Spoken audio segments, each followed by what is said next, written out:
ವೆಬ್ಸೈಟ್‌ನಲ್ಲಿ ಆಕ್ಟಿವಿಟೀಸ್ ಅಥವಾ ಈವೆಂಟ್ಸ್ ಅನ್ನು ಮೊಬೈಲ್ ಮುಖಾಂತರ ಹೇಗೆ ಅಪ್ಡೇಟ್ ಮಾಡಬಹುದು ಎಂಬುದನ್ನು ತಿಳಿಸುತ್ತೇನೆ. ಮೊದಲನೆಯದಾಗಿ ನಿಮ್ಮ ವೆಬ್ಸೈಟ್ ಅನ್ನು ಮೊಬೈಲ್‌ನಲ್ಲಿ ಓಪನ್ ಮಾಡಿ. ಹೀಗೆ shobha.1ngo.in ಎಂಬ ವೆಬ್ಸೈಟ್‌ನನ್ನು ನಾನು ಮೊಬೈಲ್‌ನಲ್ಲಿ ಓಪನ್ ಮಾಡಿದ್ದೇನೆ. ನಂತರ ವೆಬ್ಸೈಟ್‌ನ ಕೊನೆಯ ಪುಟಕ್ಕೆ ಬನ್ನಿ. ಸ್ಕ್ರೋಲ್ ಡೌನ್ ಮಾಡಿ ವೆಬ್ಸೈಟ್‌ನ ಕೊನೆಯ ಪುಟಕ್ಕೆ ಬನ್ನಿ. ಇಲ್ಲಿ ಮ್ಯಾಪ್ ಕಾಣಿಸುತ್ತಿದೆ ಅಲ್ಲವಾ? ಈ ಮ್ಯಾಪ್‌ನ ಕೆಳಗಡೆ ನಿಮಗೆ ಪ್ಲಸ್ ಐಕಾನ್ ಕಾಣಿಸುತ್ತದೆ. ಈ ಪ್ಲಸ್ ಐಕಾನ್ ಅನ್ನು ಕ್ಲಿಕ್ ಮಾಡಿ. ನಂತರ ನಿಮ್ಮ ವೆಬ್ಸೈಟ್‌ನ ರಿಜಿಸ್ಟರ್ಡ್ ಮೊಬೈಲ್ ನಂಬರ್ ಅನ್ನು ನಮೂದಿಸಿ.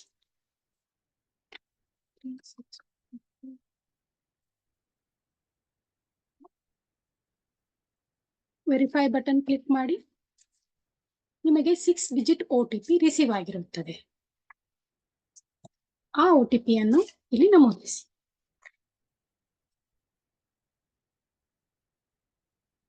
ವೆರಿಫೈ ಬಟನ್ ಅನ್ನು ಕ್ಲಿಕ್ ಮಾಡಿ. ಇಲ್ಲಿ ನಿಮಗೆ ಆಡ್ ಆಕ್ಟಿವಿಟಿ ವಿಂಡೋ ಕಾಣಿಸುತ್ತದೆ. ಇಲ್ಲಿ ನೀವು ನಿಮ್ಮ ಮೊಬೈಲ್‌ನಲ್ಲಿ ಇರ್ತಕ್ಕಂತಹ ಗ್ಯಾಲರಿಯಲ್ಲಿರುವ ಫೋಟೋವನ್ನು ಸೆಲೆಕ್ಟ್ ಮಾಡಬೇಕಾಗುತ್ತದೆ. ಚೂಸ್ ಫೈಲ್ ಅನ್ನು ಆಪ್ಷನ್ ಅನ್ನು ಕ್ಲಿಕ್ ಮಾಡಿ. ಲೇಟೆಸ್ಟ್ ಆಗಿ ಮಾಡಿರುವಂತಹ ಪ್ರೋಗ್ರಾಮ್ ಅನ್ನು ಫೋಟೋಸ್ ಸೆಲೆಕ್ಟ್ ಮಾಡಿ. Click on open. ಹೆಡ್ಲೈನ್, ಇಲ್ಲಿ ನಿಮ್ಮ ಆಕ್ಟಿವಿಟಿಯ ಹೆಡ್ಲೈನ್ ಅನ್ನು ಆಡ್ ಮಾಡಿ. ವರ್ಲ್ಡ್ ಎನ್ವೈರನ್ಮೆಂಟ್ ಡೇ ನಾವು ಸೆಲೆಬ್ರೇಟ್ ಮಾಡಿದ್ದೇವೆ.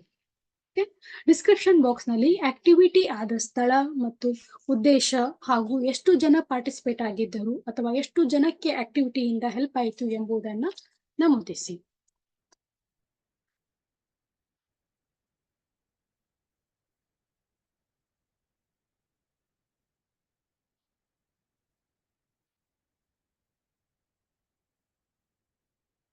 ನಂತರ ಆಕ್ಟಿವಿಟಿ ನಡೆದಂತಹ ದಿನಾಂಕವನ್ನು ಇಲ್ಲಿ ನಮೂದಿಸಿ.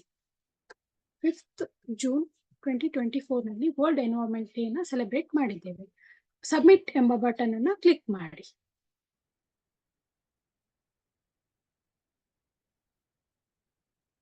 ಓಕೆ, ವೆಬ್ಸೈಟ್ ನ ರಿಫ್ರೆಶ್ ಮಾಡಿ.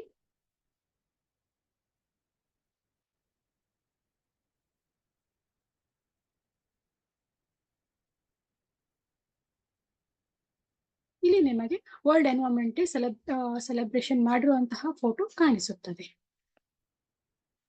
ಹೆಚ್ಚಿನ ಮಾಹಿತಿಗಾಗಿ 1NGO ತಂಡಕ್ಕೆ ಕರೆ ಮಾಡಿ. ಧನ್ಯವಾದ.